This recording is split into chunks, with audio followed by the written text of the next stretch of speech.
আসসালামু আলাইকুম। ডেইলি প্রবাসী নিউজে আপনাকে স্বাগতম। সুপ্রিয় দর্শক, দেশ এবং প্রবাস যেখান থেকে যুক্ত হয়েছেন আপনাদের সবাইকে জানাচ্ছি আন্তরিক শুভেচ্ছা। সুপ্রিয় দর্শক, আজকের খবরে আলোচনা থাকছে মক্কায় জুমার খুতবা নামাজ সংক্ষিপ্ত করার নির্দেশ।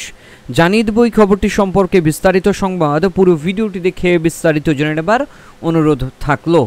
সৌদি আরবের মক্কা ও মদিনায় পবিত্র দুই মসজিদের জুমার খুতবা ও নামাজের সময় সংক্ষিপ্ত করার নির্দেশ দেওয়া হয়েছে।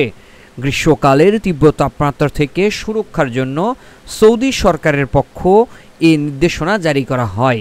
সৌদির সংবাদ মাধ্যম সৌদি গেজেট এক প্রতিবেদনে এ তথ্য জানিয়েছে। প্রতিবেদনে বলা হয়, গত 21 জুন থেকে গ্রীষ্ম মৌসুম শেষ পর্যন্ত জুমার পুরো কার্যক্রম মাত্র 15 মিনিটে সম্পূর্ণ করতে বলা হয়।